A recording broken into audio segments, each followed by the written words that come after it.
Hello everyone, welcome back to my channel. இன்னைக்கு நம்ம சூப்பரான கேபேஜ் கூட்டு ஹோட்டல் ஸ்டைலில் எப்படி செய்யறதுன்னு பார்க்கலாம். நான் உங்கள் டைம் வேஸ்ட் ஆகாமல் 5 மினிட்ஸில் எப்படி செய்யறதுன்னு சொல்லித்தரேன். உங்களுக்கு வீடியோ பிடிச்சா லைக் பண்ணுங்கள், அப்படியே சப்ஸ்கிரைப் பண்ணிக்கோங்க, மறக்காம பெல் ஐக்கானை கிளிக் பண்ணிக்கோங்க. இப்போ வாங்க எப்படி செய்யறதுன்னு பார்க்கலாம். நான் கோகோனட் ஆயில் 300 ml ஆட் பண்ணேன். இப்போ கடுகு ஒரு 10 grams ஆட் பண்ணிக்கிறேன். கடுகு நல்லா பொரிச்சு வர டயத்தில் காஞ்ச மிளகா ஒரு 2 ஆட் பண்ணுறேன். இதுக்கப்புறமா நம்ம உளுந்து ஆட் பண்ணிக்கலாம். உளுந்து ஒரு 10 gram ஆட் பண்ணிக்கிறேன். இப்போ உளுந்து ஆட் பண்ணதுக்கப்புறமா நம்மளுக்கு கொஞ்சம் கோல்டன் கலரில் வர வரைக்கும் நம்ம நல்லா ரோஸ்ட் பண்ணிக்கணும். அது வரைக்கும் நல்லா சாட்டை பண்ணுங்க. இதுக்கப்புறம் நம்ம சீரகம் ஒரு 10 gram ஆட் பண்ணிக்கிறேன்.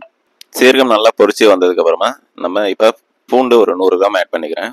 பூண்டு நான் நல்லா இடித்து ஆட் பண்ணிக்கிறேன். நீங்களும் நல்லா இடித்து ஆட் பண்ணிக்கோங்க, அப்போ தான் ஃப்ளேவர் நல்லா இருக்கும்.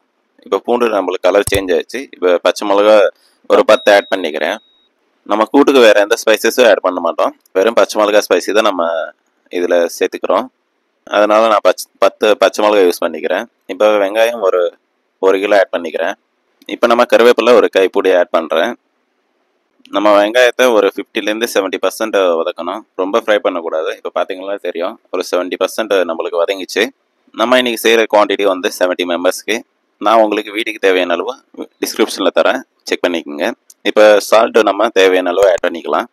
நான் ஒரு 2 டேபிள் ஸ்பூன் ஆட் பண்ணேன் இப்போதைக்கு. இதுக்கப்புறம் நம்ம மஞ்சள் தூள் ஒரு 1 டேபிள் ஸ்பூன் ஆட் பண்ணிக்கிறேன். ஆட் பண்ணதுக்கப்புறம் கொஞ்சம் நல்லா ஃப்ரை பண்ணிக்கோங்க. நம்ம இதில் தேங்காய், சீரகம், பச்சை மிளகா இதெல்லாம் கிரைண்ட் பண்ணி பேஸ்ட் பண்ணி இப்போ நம்ம இதில் ஆட் பண்ணிக்கலாம். இது இந்த தேங்காய் பேஸ்ட் தான் இப்போ நான் ஆட் பண்ணது. இந்த தேங்காய் பேஸ்ட் நம்ம கம்பல்சரியாக கூட்டுக்கு ஆட் பண்ணிக்கணும். நம்ம ஆட் பண்ண தேங்காய் பேஸ்ட்டோட பச்சை ஸ்மெல் போகிற வரைக்கும் நல்லா ஃப்ரை பண்ணணும். உங்களுக்கு இந்த வீடியோவில் ஏதாவது டவுட்ஸ் இருந்தால் கமெண்ட் பண்ணுங்கள். அதோட இந்த வீடியோ பிடிச்சிருந்தா லைக் பண்ணுங்கள், ஷேர் பண்ணுங்கள், சப்ஸ்கிரைப் பண்ணிக்கோங்க. மறக்காமல் பெல் ஐக்கனை கிளிக் பண்ணிக்கோங்க, அப்போ தான் நான் போஸ்ட் பண்ணுற எல்லா வீடியோஸும் உங்களுக்கு வந்து சேரும். இந்த தேங்காய் பேஸ்ட் போட்டதுக்கப்புறம் ஃபயர் ஸ்லோ பண்ணி நல்லா மிக்ஸ் பண்ணிக்கோங்க, இல்லைனா கீழே அடி பிடிக்கும். இப்போ நம்மளுக்கு தேங்காய் பேஸ்ட் நல்லா ஃப்ரை ஆயிடுச்சு. இதுக்கப்புறம் நம்ம பாயில் பண்ணி வச்ச கேபேஜ் நம்ம ஆட் பண்ணிக்கலாம். இதில் நம்ம கேபேஜ் நான் 3 kg பாயில் பண்ணியிருக்கேன். அது கூடவே கடலைப்பருப்பு ஒரு 1/2 kg போட்டு நல்லா பாயில் பண்ணி இப்போ ஆட் பண்ணிக்கிறேன். நான் கேபேஜ் பாயில் பண்ணுறப்ப கொஞ்சமாக பாதி சால்ட் ஆட் பண்ணியிருப்பேன், அதனால தான் நான் முன்னாடி கம்மியாக ஆட் பண்ணேன். இப்போ பெருங்காயம் தேவையான அளவு ஆட் பண்ணிக்கிறேன். நீங்கள் பெருங்காயம் எப்போவுமே ஆயிலில் போட்டு இல்லைனா காயில் போட்டு நல்லா வதக்கிடுங்க, இல்லைனா பாயில் ஆகிறப்ப போட்டிங்கன்னா கட்டி கட்டி ஆகிடும், சாப்பிட்றப்ப அது நல்லா இருக்காது, அதனால தான் சொல்கிறேன்.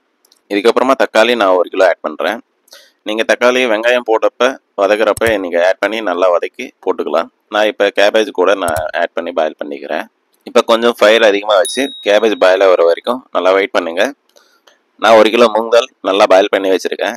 இதில் நான் வெறும் மூங் தால் மட்டும் தான் வச்சு பாயில் பண்ணேன். இப்போ பார்த்தீங்கன்னா தண்ணி நல்லா கொதிக்குது. இப்போ நம்ம பருப்பு ஆட் பண்ணிக்கலாம். நீங்கள் கேபேஜ் பாயில் பண்ணி ஆட் பண்ணுறப்ப தண்ணி ஃபுல்லாக எடுத்துகிட்டு ஆட் பண்ணிக்கோங்க.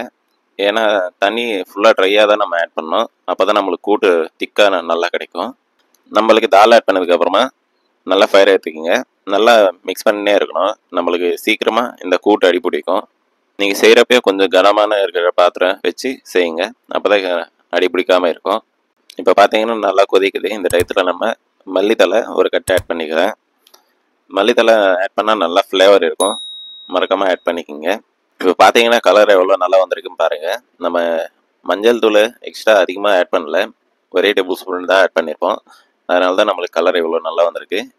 நீங்கள் எக்ஸ்ட்ரா ஆட் பண்ணிங்கன்னா உங்களுக்கு டார்க்காக எல்லோ வந்துடும், பார்க்கறதுக்கு நல்லா இருக்காது. நீங்கள் வீட்டில் ட்ரை பண்ணி எப்படி வந்திருக்குன்னு கமெண்ட் பண்ணுங்கள். அவ்வளோதான், நம்ம கூட்டு ரெடி ஆயிடுச்சு. உங்களுக்கு இந்த வீடியோ பிடிச்சிருந்தா லைக் பண்ணுங்கள், ஷேர் பண்ணுங்கள், சப்ஸ்கிரைப் பண்ணிக்கங்க, மறக்காமல் பெல் ஐக்கனை கிளிக் பண்ணிக்கோங்க. இந்த மாதிரி கண்டென்ட் நம்ம சேனலில் நிறைய இருக்குது, பாருங்கள்.